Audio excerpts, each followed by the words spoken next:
O tema da nossa mensagem hoje é o Deus interesse próprio. Um Deus interesse próprio. Então, o que a gente quer que você entenda? Hoje eu quero falar um pouco sobre uma idolatria, um ídolo que às vezes, infelizmente, tem pego alguns crentes de cheio. Quero começar lendo com você 1 João capítulo 5, versículo 21. Diz assim a palavra de Deus. 1 João 5, 21. Diz assim: filhinhos, guardai-vos dos ídolos. O último versículo da carta que João escreveu, da primeira carta, ele termina a carta dele fazendo esta exortação, ele termina a carta dele fazendo este comentário, e este lembrete, para o seu povo, para a sua igreja. Filhinhos, guardai-vos dos ídolos. Ele não escreveu para os católicos, ele não escreveu para as pessoas sem Deus, ele escreveu para os crentes, para os discípulos de Jesus. Claro que quando eu falo os católicos, no sentido mais assim, porque hoje em dia todo mundo é católico, Tem católicos sinceros com Deus e que vão viver, eu creio, eternamente com Jesus. A maioria, infelizmente, é só de nome, como infelizmente está se tornando no mundo evangélico também. Evangélico só de nome, que não vale um vintém, como dizia meu pai. Mas, se João escreveu filhinhos, guardai-vos dos ídolos, é porque é possível um crente também ser idólatra. Nós somos os primeiros a declarar que há um só Deus, mas muitas vezes estamos servindo outros deuses. Nós denunciamos alguns católicos por causa da sua idolatria. Olha, está adorando ali, está adorando aquela imagem. Mas muitas vezes nós também temos os nossos ídolos de estimação. E alguns são bem devotos a eles, são bem devotos. Olha que eu convivi numa família onde a idolatria era abundante. Minha mãe, ela era adoradora de todos os santos. Na parede da nossa casa tinha mais imagens de santo, acho que até do que lá no céu, não sei se faltava algum. E ela era devota de dois lá, que o negócio era forte.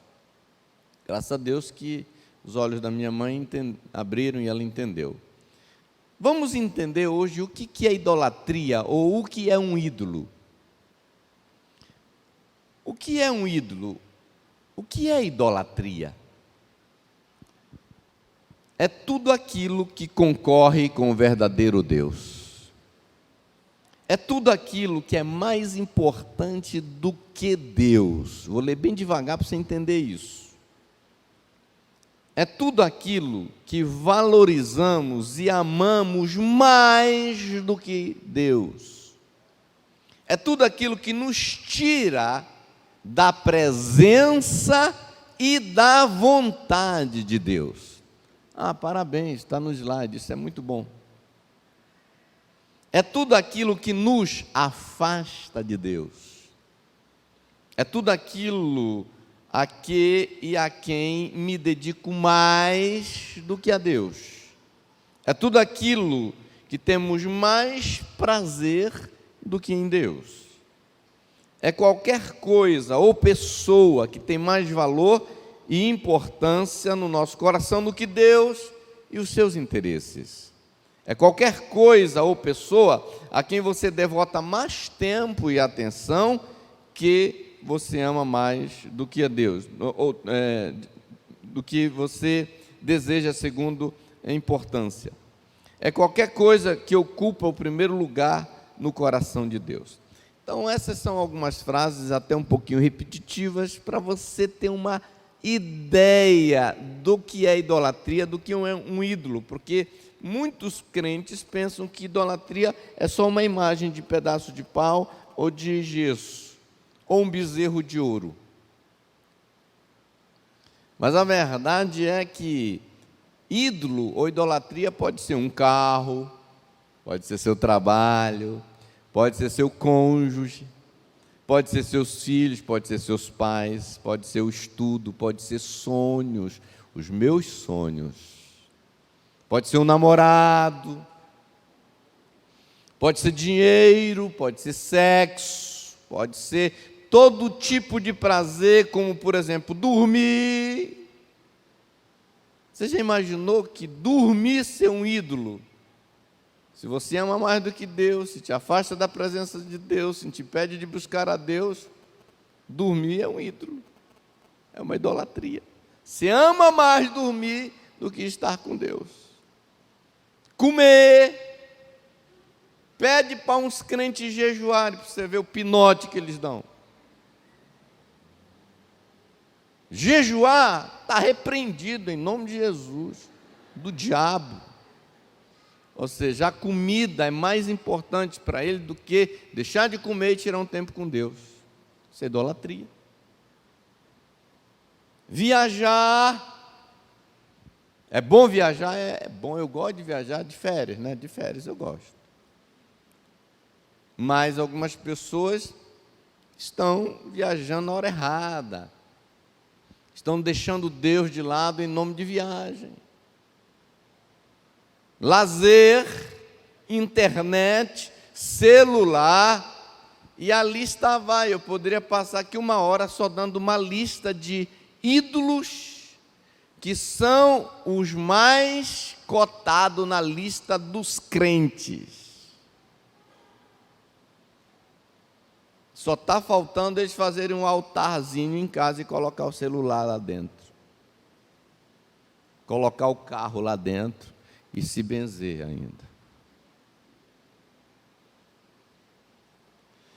Veja que ídolo pode ser uma coisa lícita, uma coisa boa que a gente de repente transforma em algo mais importante na nossa vida do que Deus, que concorre com Deus e Deus perde.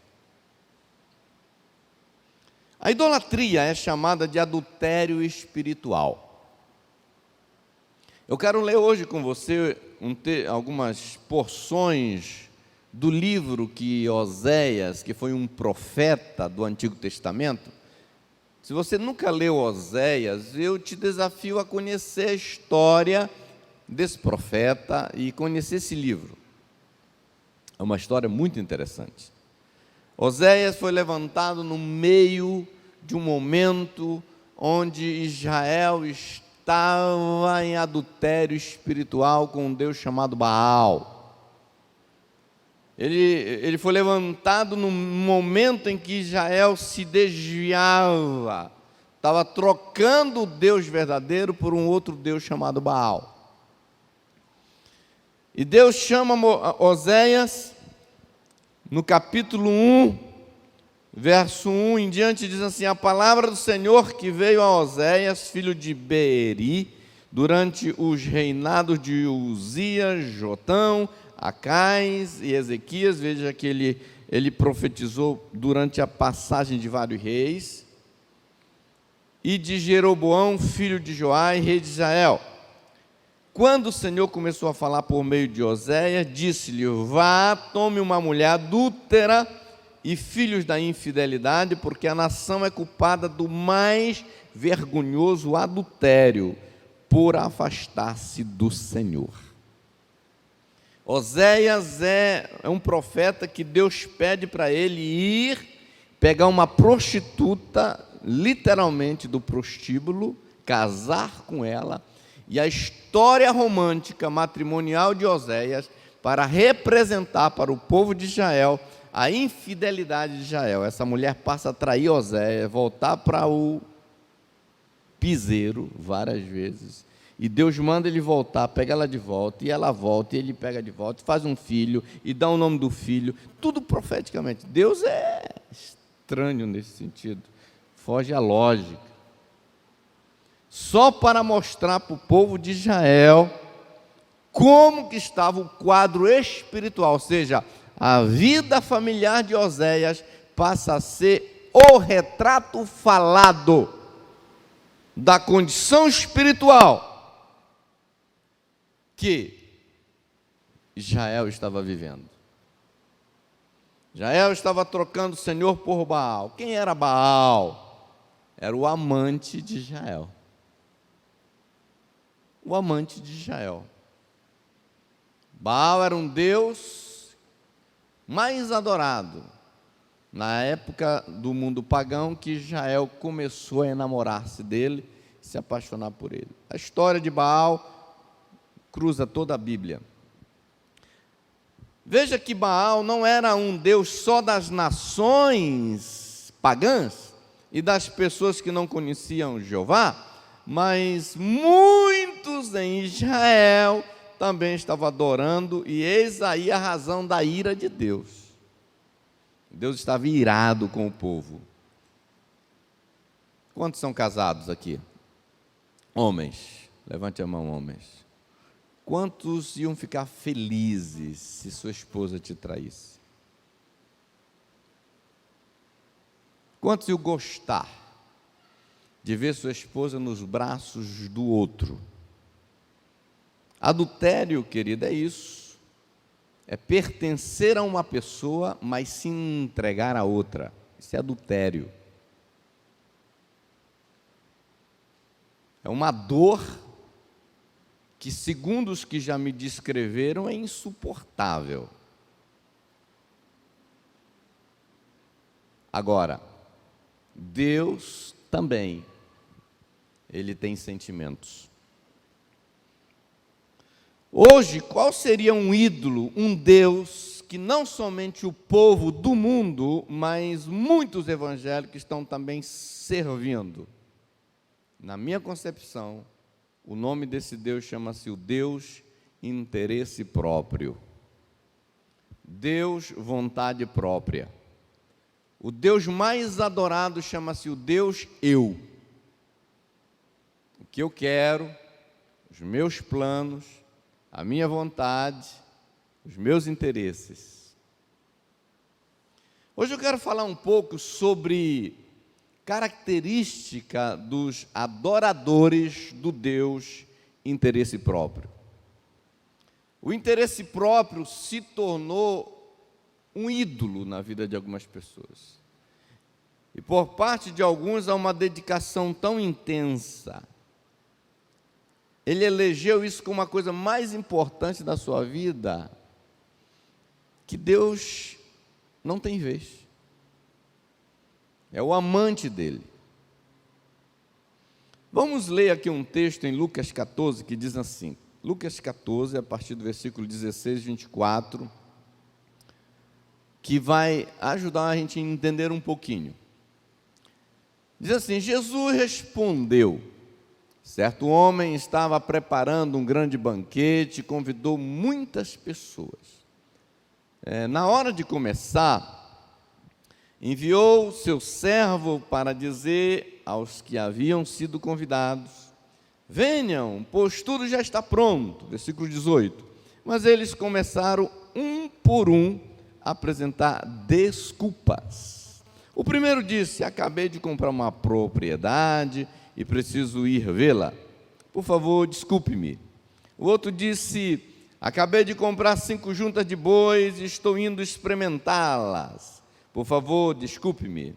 Ainda outro disse, acabo de me casar, por isso não posso ir.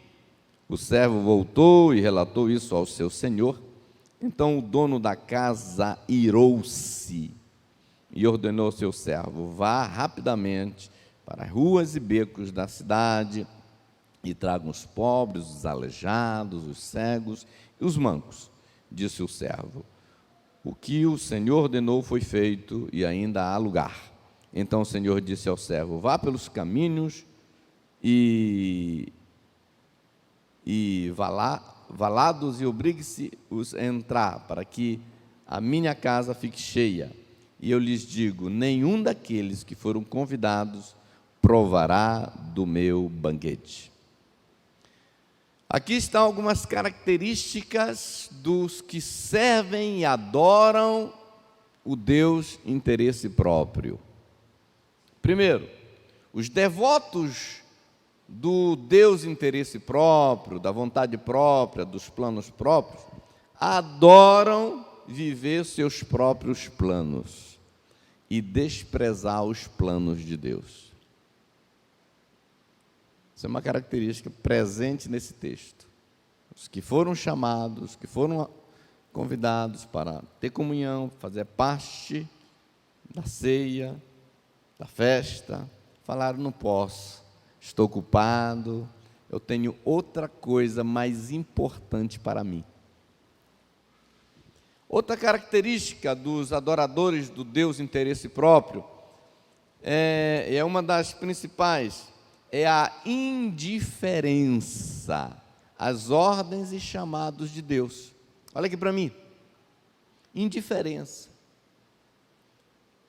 Indiferença. Tem muita gente assim, indiferente ao que Deus disse, com a vontade de Deus, se Ele me chamou, se Ele não me chamou, para mim tanto faz. Grande comissão, a grande comissão, ir de fazer discípulo de todas as nações, para muitos não é a grande comissão, é a grande sugestão. Se der eu vou, se não der não vou. Ou seja, para muitos, os interesses de Deus, a vontade de Deus, tanto faz, é indiferença. Vamos lá, rapaz, Deus está te chamando. Não, eu vou cuidar do meu gado. Não, eu tenho outra coisa para fazer, hoje eu vou pintar minha casa. Indiferença total. Deus, não, eu tenho aqui que estudar, eu tenho que concluir aqui o meu. Outra característica, pessoas que adoram o Deus interesse próprio, se buscarem a Deus, é para cumprir tabela. Sabe aquele crentezinho que aparece na igreja para bater ponto? Pim, pum. Mas é só aquele tempozinho no domingo para inglês ver e vai embora.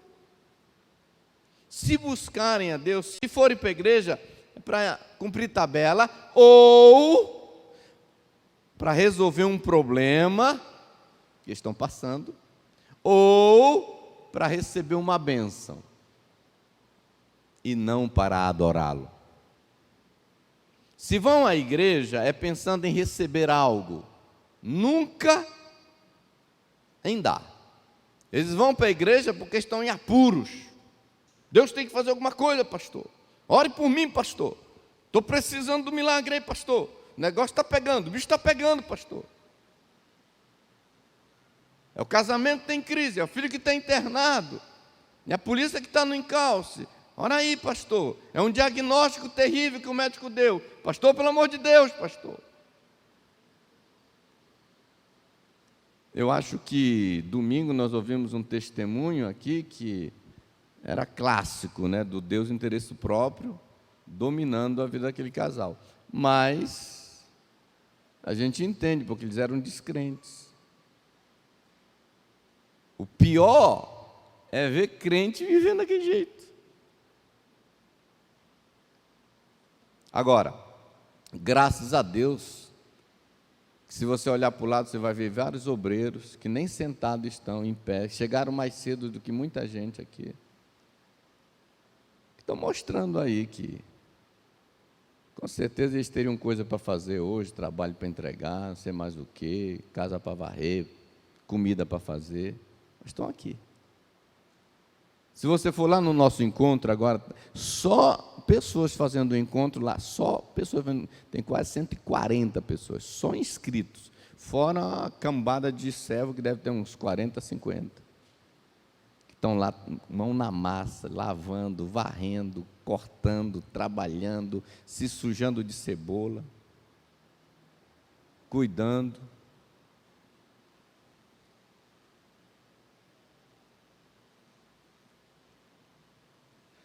Uma característica dos adoradores do Deus de interesse próprio é que eles são fissurados pelo trabalho, ao ponto de não ter tempo para adorar, nem congregar, nem servir a Deus e à igreja. Outra característica, eles vivem debaixo de uma preocupação exagerada, um frenesi para adquirir mais bens materiais. Quero ter mais, quero ter mais, ter mais. Olha o que Jesus fala em Mateus 6,24, queridos. Mateus 6,24. Acompanhe comigo.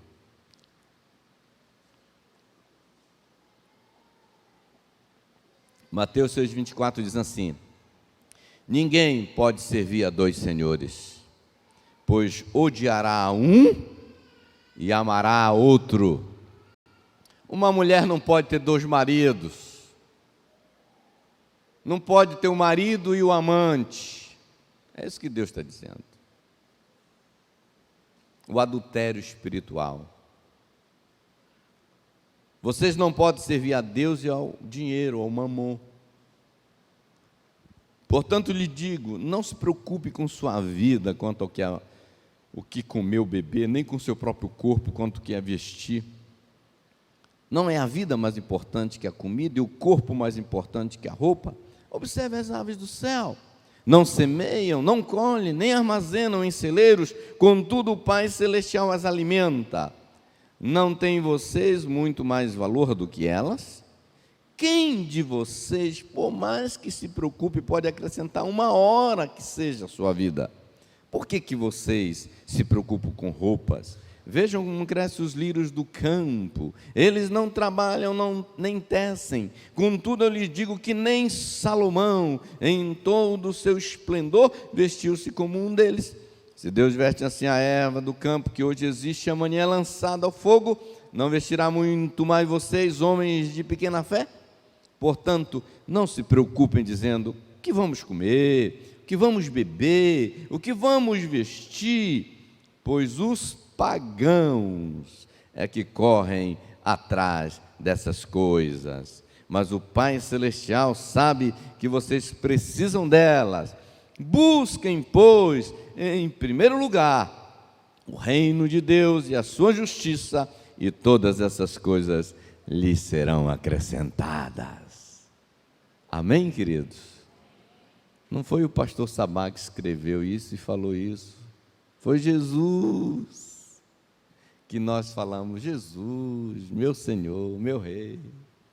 Ele que está dizendo isso para nós. Eu já ouvi pessoas que foram convidadas para se envolver na igreja, no ministério, para liderar uma célula, seja lá o que for, me disseram, não sei se é verdade, mas eu acho que a pessoa não ia mentir nem inventar, que alguém uma vez respondeu assim: olha, a igreja não vai me dar comida, a igreja não vai me dar roupa, a igreja não vai me dar segurança financeira, eu fico me envolvendo aí com a igreja, com trabalho, com gente, com célula, a igreja não vai me dar essas coisas não. Justificando porque eles não queriam se envolver e ter mais responsabilidade dentro do reino. Se eu tivesse ouvido dessa pessoa pessoalmente, eu ia falar assim: olha, você está certíssimo, a igreja não vai te dar mesmo não, a não ser que você cresça, se torne tempo integral, e um dia a igreja vai te ajudar financeiramente. Mas o Deus da igreja, é Ele que tem te dado tudo o que você tem. O Deus que você serve, o Deus que você vai amar, o Deus que você vai servir acima de todas as coisas, esse sim, Ele disse: eu te darei todas essas coisas, se você colocar o reino de Deus em primeiro lugar. Meus amados, quando nós servimos a Deus, as bênçãos correm atrás de nós. Isso é um fato. Às vezes, para mim, ontem aconteceu duas coisas, uma atrás da outra, que me traz uma sensação de que eu estou em boas mãos, Porque eu faz vários anos, nem lembro quantos, que eu troquei o patrão, o governo do Brasil, seja lá quem era e quem fosse, para depender de Deus totalmente. Para roupa, para comida, para alimentação, para tudo. Eu abri mão de tudo isso para servir a Deus. Foi um pulo de fé, um salto de fé, um passo de fé. Porque eu acreditava que Deus era rico, Deus me amava, suficiente para não deixar eu passar necessidade. E de vez em quando eu fico impressionado como Deus assim reforça isso com pequenas coisas. Vou te dar 3 exemplos que aconteceu ontem, rapidinho. Alguém tocou a campainha lá de casa, minha esposa foi atender, daqui a pouco ela chega com um presentinho, que a Denise e o Oliveira mandaram para mim, dizendo, olha, isso aqui é um creme, para você passar na sua perna, porque diz que vai ajudar na circulação, e vai passar a dor, que quando você fica muito tempo em pé, dói e tal. Glória a Deus. Eu não pedi para Deus um creme, eu não pedi para eles, não fiz um apelo, irmãos, pelo amor de Deus, se vocês sabem de alguma coisa boa. Aí eu saí com a Marileia, nós fomos lá no centro, olhar algumas coisas que ela está me pedindo, já faz tempo, e dia de sábado eu procuro separar para a Santa Marileia Liberal. E aí nós fomos lá, nós íamos passando assim, aí, o irmão Raimundo, né, o irmão do Juvan, estava lá no lanchezinho dele, falou, pastor, tudo bem, tudo bem, passamos. Daqui a pouco, lá está o irmão Raimundo me procurando qual loja que eu tinha entrado, para dizer para mim que na volta ele queria que eu passasse no lanche dele, que Deus tocou o coração dele para me dar um lanche. Para mim e para minha esposa. Eu não pedi o lanche do irmão, não cobicei, não olhou o lanche. Eu não estava pedindo lanche, mas o Senhor está dizendo para mim, eu cuido de você. Eu te dou o que você precisa, da coisa mais pequena à coisa maior. Aí ficamos lá e tal, quando olhamos, meu amor, é 1h da tarde, quase 2, e as crianças estão com fome, as crianças mandando, quando vocês vão chegar, estamos com fome, calma aí que a gente está resolvendo aqui. Não vai dar para fazer comida mais, vamos passar em algum lugar para comprar. Onde? Ela disse, o Oda me falou de um lugar muito bom e barato, gostoso. Falei, esse é bom, gostoso e barato, onde é? Aí ela disse, vai estar, guiamos. Aí chegamos ali, tinha um lugar lá, o pessoal vendendo self-service, rapaz, legal, gente comendo, deve ser bom, tem muita gente aqui, vamos servir. Aí eu fui lá para entender como é que era, chego lá, eu me encontro com o Adriano. Adriano não sabia que era dele aquilo, não sabia de quem era. Ô, pastor, tudo bem e tal. E aí, rapaz, como é que é? Não, você só serve tantos, cada marmita, não sei o que e tal, tem churrasco ali, fui servindo e tal, pai, tal, dá um peixe desse também, que hoje eu vou comer um tambaquizinho e tal, coloca aí. Aí, sim, irmão. Aí, ele disse, fecha essa sua carteira. Me deu uma ordem, fecha a sua carteira. Falei, como assim, irmão? Não, aqui, o senhor está proibido. Ele começou a dar ordem em mim, mandar mesmo. E o senhor pare com isso, porque senão não sei o quê. Eu falei, mas irmão, ganhei o creme, ganhei o lanche, ganhei o almoço, só ontem. Eu falei assim, Deus, o que o senhor quer dizer para mim? Se eu quero dizer para você que quando você põe o reino de Deus em primeiro lugar, eu cuido de você. Amém, meus amados? E alguém pode dizer assim, mas eles te dão porque você é pastor. Mas eu sou pastor porque eu coloquei o reino de Deus em primeiro lugar na minha vida. E continuo colocando. Faço o mesmo. Que Deus abençoe todos que já semearam na minha vida, em nome de Jesus.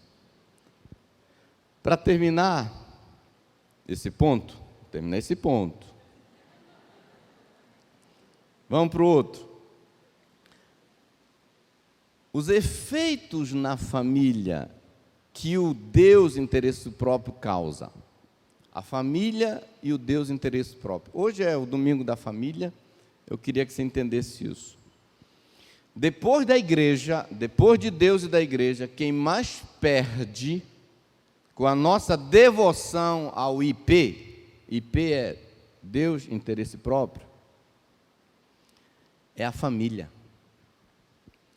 O Deus, interesse próprio, tem sido responsável por muitas famílias e casamentos serem destruídos. O egoísmo, o eu vou fazer o que eu quero, eu vou fazer o que eu pretendo, os meus planos, os meus interesses. Ele começa a prejudicar a nossa vida em todas as áreas. Pega um casal que está colocando o Deus, interesse próprio, em primeiro lugar na sua vida, que estão devotos, estão adorando esse ídolo, que estão servindo esse ídolo, e você vai lá ver que o pau está quebrando, é uma infelicidade só. O que o Marconi e Leude falaram aqui domingo? Que eles adoravam o interesse próprio, corriam a mais, atrás de dinheiro, interesse próprio, voltava para casa e o pau quebrava, e briga, é assim que vive. Interesse próprio e briga, e confusão, e falta de relacionamento, falta de paz, falta de alegria. Casamentos que estão se deteriorando, acabando, porque o Deus, interesse próprio. Aí não liga mais para o outro, não liga mais para a esposa, não liga mais para o esposo, não liga mais para os filhos. Quando colocamos nossos interesses pessoais acima do interesse de Deus, não tem como, mais cedo ou mais tarde, nós vamos ver a família sofrer as consequências. É a próxima a perder quando o interesse próprio está no trono. Por causa dessa devoção mórbida e fanática por aquilo que eu quero. É a menina dizendo para o pai: estou nem aí para ti, eu quero esse cara, estou apaixonado por ele, eu vou ficar com ele, que se lasque o que o senhor pensa. É o ídolo da menina. É o cara dizendo assim: olha, eu gosto mais da amante, você já engordou um pouquinho, caiu tudo, eu não estou mais nem aí para você, eu quero a minha amante, está cheia de curva da Estrada de Santos. Não tenho mais vontade de estar com vocês, eu quero trabalhar, porque eu vou ganhar um extra este final de semana. Aí a família começa a perder. O Deus, interesse próprio, começa a dominar. E a mulher corre atrás das imagens dela, a filha, o filho, e a família vive adorando esse Deus. E a família é destruída. Agora, põe uma coisa na sua cabeça, atenção cônjuge, maridos, esposas. Usa o desconfiômetro, minha filha. Usa o desconfiômetro, meu filho. Se o seu cônjuge está colocando o interesse pessoal dele acima do próprio Deus, quem me garante que um dia ele não vai colocar você em segundo plano? Desconfiômetro. Se eu percebesse na Marileia que cada dia que passa, a coisa mais importante para a vida dela não é Deus, são outras coisas, os interesses dela, a faculdade dela, o estudo dela, não sei o que dela. Quem me garante? Se ela está trocando Deus por essas coisas, quem me garante que um dia ela não vai me trocar? É por isso que eu fico: abre os olhos, meu filho. Mulheres, quando você perceber seu marido se esfriando, se afastando de Deus, não querendo mais nada com o ministério, trocando por... fique esperta. Porque se ele está fazendo isso com Deus, com o reino de Deus, quem disse que você é mais importante do que Deus na vida dele? Pode ser, até que seja, mas pode ser que não. Quando Deus não é honrado pelo seu cônjuge, mesmo que ele se considere evangélico, isso deve ser preocupante, pois se ele troca Deus por qualquer outra coisa, quem garante que ele não irá trocar você? Quando eu falo o que eu vou falar agora, choca algumas pessoas. Mas eu costumo dizer uma coisa que para mim é do fundo do meu coração, é a verdade. Eu não sou infiel, eu não traio a minha esposa, Marileia, não é porque eu a amo muito, não é por isso. Sabe por que é? É porque eu amo Deus muito. E depois, claro, em segundo lugar, porque eu a amo muito. É por isso. Se você não é fiel para sua esposa ou para o seu esposo por causa de Deus, mais cedo ou mais tarde, você pode correr o risco. Se você não se dedica a Deus por causa de Deus, quando qualquer outra coisa, se eu percebesse minha esposa se interessando por qualquer outra coisa, mais do que a Deus, para mim era uma luzinha piscando. Um dos maiores enganos que Satanás faz às pessoas viverem olha o engano, o sofisma que ele coloca na cabeça deles. Diz assim: você existe para si mesmo, para fazer a sua vontade, para atender os seus caprichos e o seu próprio querer. E Deus existe para ajudar você a conseguir isso.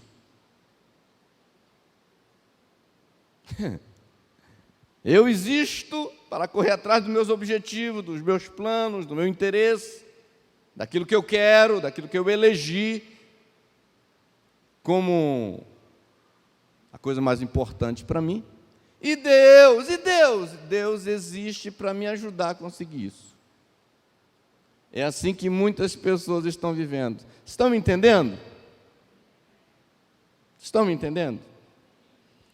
Creia no que eu estou falando. Muitos há que acreditam que Deus existe para ajudá-los a alcançar seus objetivos simplesmente. Esquecem que eles é que foram criados para servir os propósitos de Deus. Muitos estão vivendo só para si. E quando perguntam, e Deus, como fica nessa história, meu irmão? Você está vivendo só para você, seu tempo é para você, seu dinheiro é para você, seus talentos é para você. E Deus? A resposta deles é: Deus é para me ajudar quando eu precisar de ajuda. Quantas famílias estão sendo destruídas porque muitos pais elegeram ídolos em primeiro lugar nas suas vidas? Diga-se de passagem que muitas vezes essa troca de valores é feito com o seguinte argumento: preciso cuidar de mim, da minha família, preciso dar o melhor para os meus filhos e garantir um futuro melhor para eles. Deixa eu te dar um conselho, meu querido, olha aqui para mim hoje. Em nome de Jesus, escuta o que eu vou te dizer hoje. O melhor que podemos dar para nossos filhos é um exemplo de uma vida consagrada e obediente a Deus, que merece o nosso tudo. Esse é o melhor.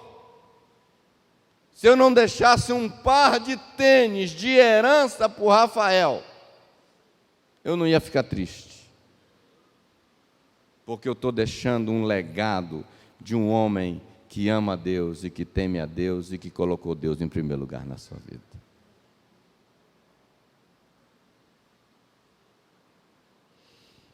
O que você pode deixar para o seu filho, para a sua filha de melhor, é uma dedicação apaixonada pela causa do reino de Deus e por sua igreja. Isso sim é o melhor que podemos dar para os nossos filhos.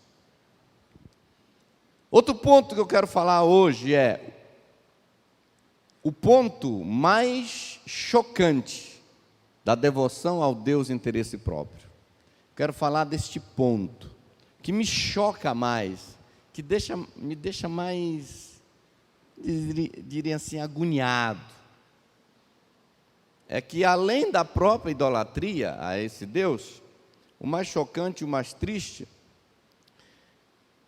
sobre a devoção a esse Deus é que para servir e cultuar esse Deus interesse próprio, as pessoas usam aquilo que Deus, o verdadeiro Deus, lhes deu. Ou seja, eles adoram esse ídolo com aquilo que receberam de Deus. Vamos para Oséias mais uma vez. Olha o que o profeta diz sobre a nação de Israel. Oséias 2:8. Diz: ela não reconheceu que foi eu quem lhe deu o trigo, o vinho e o azeite, quem a cobriu de ouro e de prata, que depois usaram para Baal. Olha só, o povo ia adorar Baal, e eles pegavam o trigo que eles colhiam, o azeite que eles colhiam, o ouro e a prata, o vinho, e iam prestar culto a Baal. Baal era um deus horrível, irmãos. Entra na internet e estuda sobre Baal, B-A-A-L. O povo de Israel pegava o que Deus dava para eles e levava para o amante. Sacrificava, adorava Baal com o que Deus tinha dado, os presentes. O cara dá um cordão de ouro para a esposa dele, e a esposa vai e dá o cordão de ouro para o amante.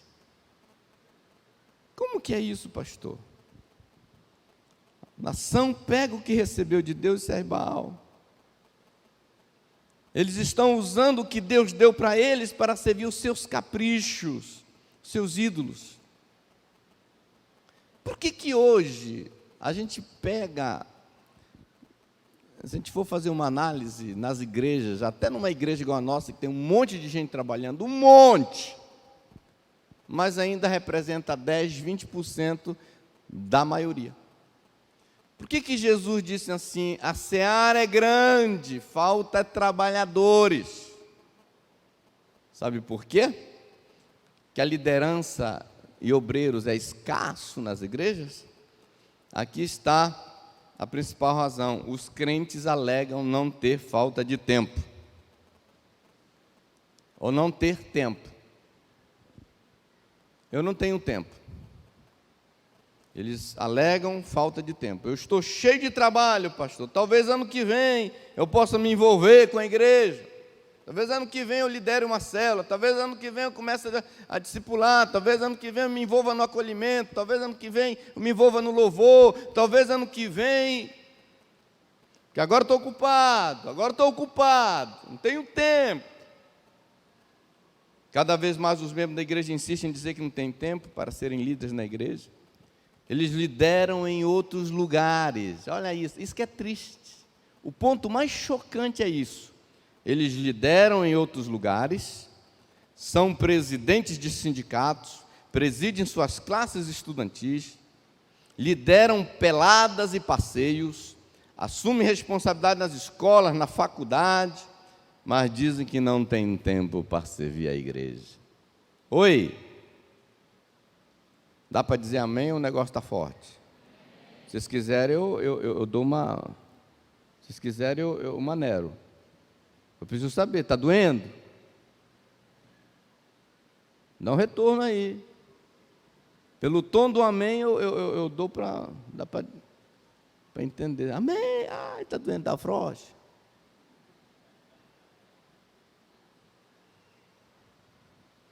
São cabos eleitoral de políticos, gastam combustível e celular com toda alegria para esse propósito, mas quando é por reino de Deus, pela causa da igreja, se recusam a fazer. É claro que há muitos outros fazendo tudo isso com muita alegria. Tem muita gente servindo a Deus. Eu já falei, tem uns 20 a 30% da igreja que está com a mão na massa mesmo. Glória a Deus. Minha palavra para você é: continue, irmãos. Continue, irmãos, que tem coisa boa esperando por vocês. Mas tem gente que morre, que dá vida pela sua empresa, pelo seu emprego, pelo seu partido político, pelos seus projetos pessoais, pelos seus hobbies. Exemplo de pescadores e caçadores. Me perdoe se você gosta disso. Não estou criticando, nem estou dizendo que é errado. O que me chama a atenção é que esses caras se metem na mata de noite, ficam acordados a madrugada toda, matando carapanã, pendurado numa rede, risco de cobras. por causa do seu hobby. Mas ele não está disposto a fazer o mesmo sacrifício por Deus. Porque o interesse próprio dele, sim, o interesse próprio leva ele a esse nível de sacrifício. Muitos estão usando seu tempo, seus talentos, mas não dão conta de dar mais do que 2 horas magras e pálidas por semana no domingo para Deus. Usa os seus dons para outros fins, que não têm valor eterno, mas dizem que não tem tempo para servir a igreja. Esta é uma das desculpas mais comuns que nós ouvimos. É por isso que essa desculpa, eu não tenho tempo, está no topo da lista das desculpas mais esfarrapadas que os crentes dão. Olha, essa estatística que eu queria mostrar de alguns estudos recentes, que é uma tendência mundial. As pessoas estão mais e mais ocupadas em seus próprios trabalhos. Mostra aí, meu filho. Estudos recentes mostram que os americanos são os que mais trabalham no mundo industrializado, cerca de 2.000 horas por ano. Entre 77 e 97, a média semanal de trabalho dos americanos assalariados ficava em torno de 43 a 47 horas. Nesses mesmos anos, o número de pessoas que trabalhavam mais que 50 horas por semana pulou de 24% para 37%. Há apenas uma década, os americanos horrorizavam-se com os hábitos de trabalho dos japoneses. Agora, de acordo com uma pesquisa dessa organização aí do trabalho, os Estados Unidos ultrapassaram o Japão, passando a ser o país onde mais se trabalha no mundo. O americano trabalha em média 8 semanas a mais por ano do que o trabalhador da Europa Ocidental. A mesma pesquisa diz que os americanos correm grande risco de esgotamento. Em uma sociedade mais e mais secular e materialista, muitas pessoas simplesmente riscaram o trabalho na igreja da sua lista de coisas para fazer. Oi!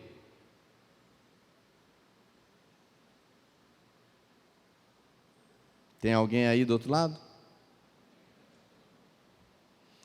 É assim também nos nossos dias, que os adoradores do Deus interesse próprio fazem, e às vezes nem reconhecem que o que eles têm recebido é de Deus.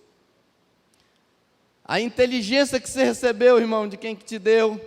O talento, as oportunidades, o dom de liderança, o dom de ensino, de governo, de organizar, diversas habilidades.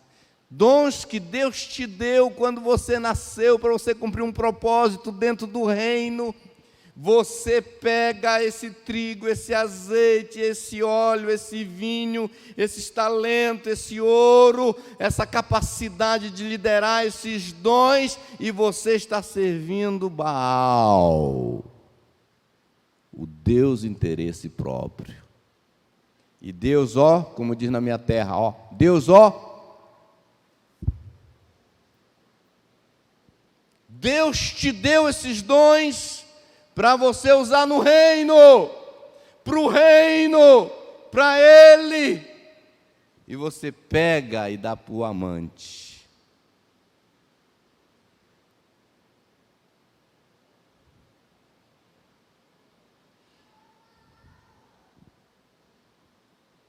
Alguns pegam tudo isso para servirem seus ídolos com aquilo que receberam de Deus, e não entendem que Deus os dotou de tudo isso para louvor da sua glória, para investirem no reino. Muitas vezes são os órgãos do governo, empresas particulares, escolas, lojas, que estão desfrutando do melhor dos crentes, dos talentos, dos dons, da influência, da habilidade dos cristãos. Mas a igreja, que é a expressão concreta do reino de Deus aqui na terra, nada desfruta. Isso parece justo? Uma vez convidamos uma professora de criança excelente, ela é uma das melhores do estado, falando: irmã, nós sabemos que você é uma bênção, você tem dom para criança, que tal? Será que você poderia ajudar aqui o Ministério Infantil da igreja? Ela disse: nem me fala mais de criança.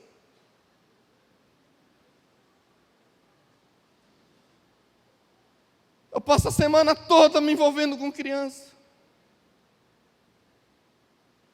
esse talento, essa habilidade, essa graça de trabalhar com criança, Deus deu para ela só ganhar dinheiro e servir numa escola do governo? Sinceramente, foi para isso que Deus deu?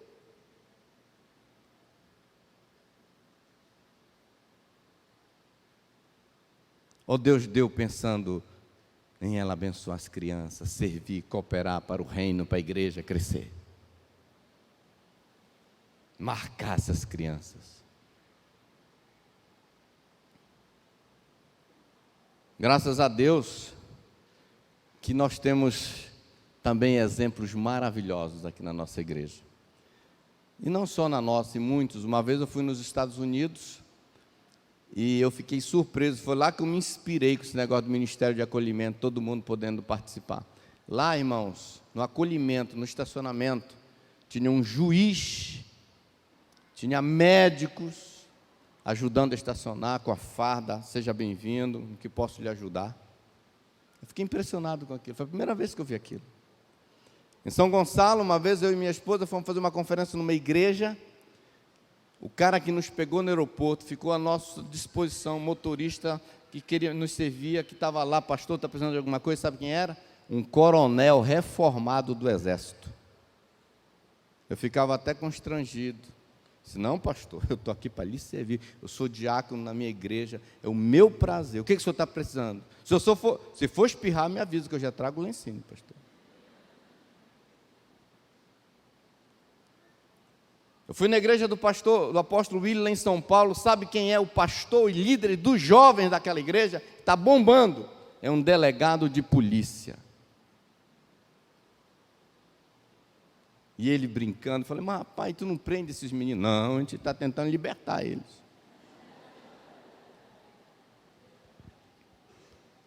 Você for lá em Santarém, você vai conhecer um casal chamado Risonilson e Heloísa. Hoje são pastores, antes não eram.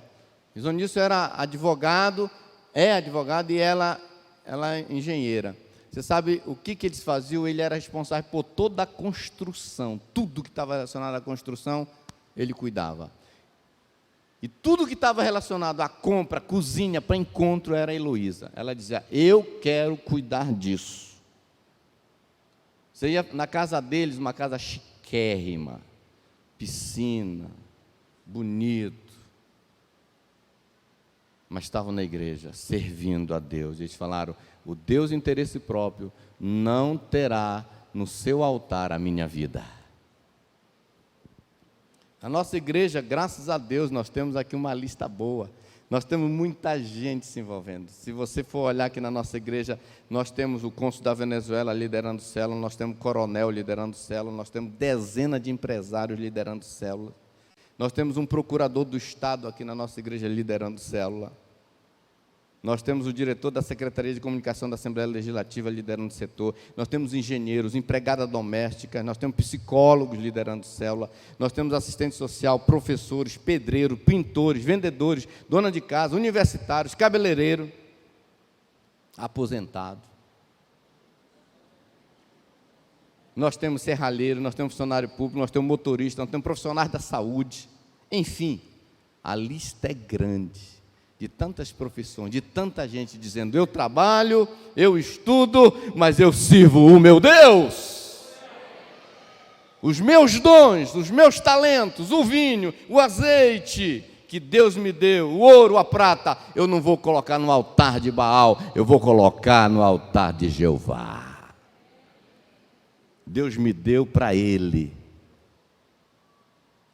Esse pessoal está mostrando que o Deus de interesse próprio não tem vez na vida deles. Eu tenho uma pergunta para te fazer hoje, querido. Preste bem atenção. Quem está desfrutando do seu melhor? Quem? Quem está desfrutando do seu melhor? Quem? Mas eu quero só dizer mais algumas coisas aqui antes da gente encerrar. Primeiro, o que eu não entendo é ouvir pessoas dizerem só porque estão estudando ou trabalhando, estão dizendo que não tem tempo para fazer nada na igreja. Isso eu não entendo. Não entendo porque eu trabalhava, eu era funcionário, eu estudava, fui universitário. E sempre deu. Depois de casado, depois de pai, sempre deu.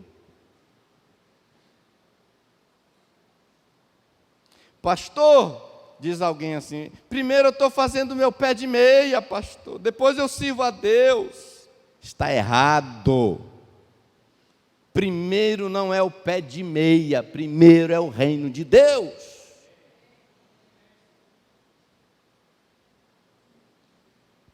E dá para fazer os dois nessa ordem, reino de Deus e pé de meia, nessa ordem, dá para fazer. Porque eu já fiz.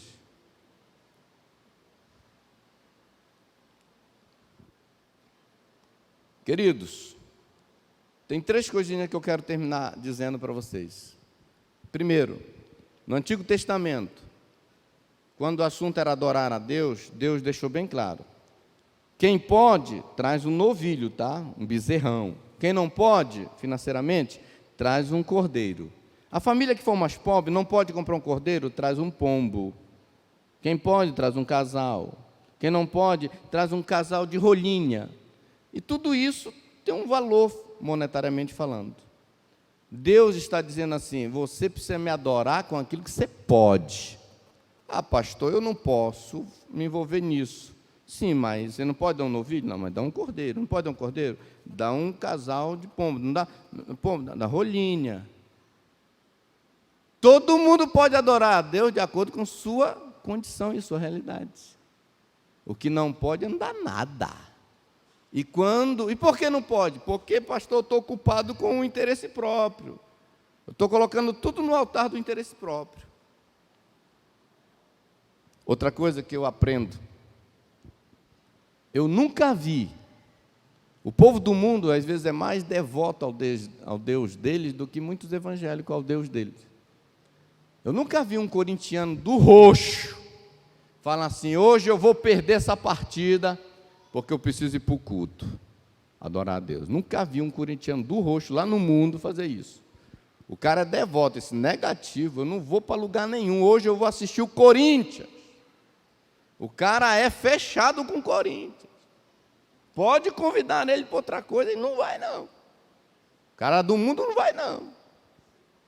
Mas já os crentes falam, não, hoje eu não vou adorar Jeová não, hoje eu vou assistir o Corinthians. O cara está perdendo para os caras do mundo, meu irmão. Não é assim? Outra coisa, muito importante. Um ídolo, geralmente tem a tendência de chamar outro ídolo. Ou aquele ídolo ter várias facetas. Se você for olhar profundamente dentro da Igreja Católica, você vai ver que tem muitas Marias. Não tem? O que tem de Nossas Senhoras por aí, ou deles Senhora por aí, é a senhora disso, senhora daquilo, senhora. A mesma Maria virou senhora de várias coisas. O Deus interesse próprio também. As pessoas começam a fazer as suas imagenzinhas. Não, meu interesse próprio aqui é o estudo, isso aqui é o trabalho, isso aqui é não sei o quê. E a gente começa também a fabricar nossos deusezinhos, o mesmo Deus, com várias imagens. O que tem que ser feito, pastor? Você tem que se arrepender. Eu quero te convidar para a gente ficar em pé agora. E eu quero ler como conclusão o que Deus fala para Israel através de Oséias, para finalizar.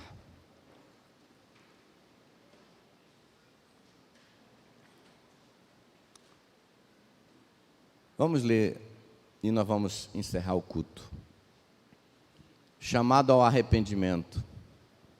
Olha o que Deus fala para aquele povo, os adoradores de Baal. Deus diz assim: volte, ó Israel, para o Senhor, o seu Deus. Seus pecados causaram sua queda. Preparem o que vão dizer e voltem para o Senhor. Peçam-lhe, perdoa nossos pecados, e por misericórdia recebe-nos, para que te ofereçamos o fruto dos nossos lábios. A Síria não nos pode salvar, não montaremos cavalos de guerra, nunca mais diremos, nossos deuses, aquilo que as nossas próprias mãos fizeram, porque tu amas o órfão. Eu curarei a infidelidade deles e os amarei de todo o meu coração, pois a minha ira desviou-se deles. Serei como orvalho para Israel, ela florescerá como o lírio, como o cedro do Líbano, aprofundará suas raízes, seus brotos crescerão, seu esplendor será como o da oliveira, sua fragrância como do cedro do Líbano. Os que habitavam a sua sombra voltarão, reviverão como o trigo, florescerão como a videira, e a fama de Israel será como do vinho do Líbano. O que Efraim ainda tem com ídolos? O que você tem com ídolos? Sou eu que lhe respondo, e dele cuidarei. Sou como um pinheiro verde, o fruto que você produz de mim procede. Quem é sábio? Quem é sábio? Quem é sábio é aquele que considerar essas coisas. Quem tem discernimento? Quem tem discernimento? É aquele que as compreende. Os caminhos do Senhor são justos, os justos andam nele, mas os rebeldes neles tropeçam. Vamos orar. Pai, obrigado por mais uma vez que a Tua palavra veio de encontro ao nosso coração. Obrigado, Pai, porque em todas as coisas o Senhor quer a primazia e nós queremos Te dar a primazia. Queremos Te pedir perdão nesta manhã. Eu quero Te pedir perdão por todas as vezes que o meu interesse próprio, pessoal, a minha vontade, os meus planos me arrancaram da Tua presença, do Teu propósito, da Tua vontade. Eu quero me arrepender e eu oro que o Senhor leve cada irmão que está debaixo do som da minha voz também a se arrepender nesta manhã. Quantas vezes temos falado não para Ti e sim para o eu? Quantas vezes o eu, minha vontade, meus planos têm prevalecido? Quantas vezes a indiferença ao Teu chamado? Quantas vezes temos falado como aquelas pessoas, eu não posso ir, me desculpe, eu vou cuidar da minha junta de boi, eu vou cuidar da minha vida. Quantos dons e talentos estão sendo depositados no altar de Baal, do Deus interesse próprio, e o Senhor tem perdido. Senhor, nos traz de volta, nos liberte desse adultério espiritual,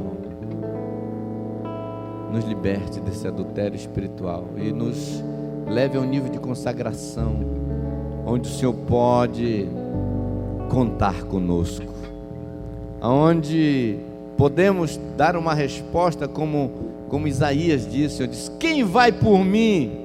Quem que eu vou enviar? E o profeta disse, eis-me aqui, conte comigo, Senhor, envia-me a mim. Ó Deus, que o nosso coração seja convencido que a Tua vontade, o Teu altar é o melhor lugar para nós estarmos. Nos liberte do medo, da preocupação com o futuro, esse desespero que muitas vezes está no coração da gente, que justifica nós estamos correndo atrás de coisas vãs e transitórias que enferrujam e que a traça destrói. Só temos uma vida, Senhor, ela logo passará. Nos ajude a viver para a Tua glória. Queremos sair do altar do Deus interesse próprio e fazer o que o Senhor nos criou para fazer. Ajuda-nos.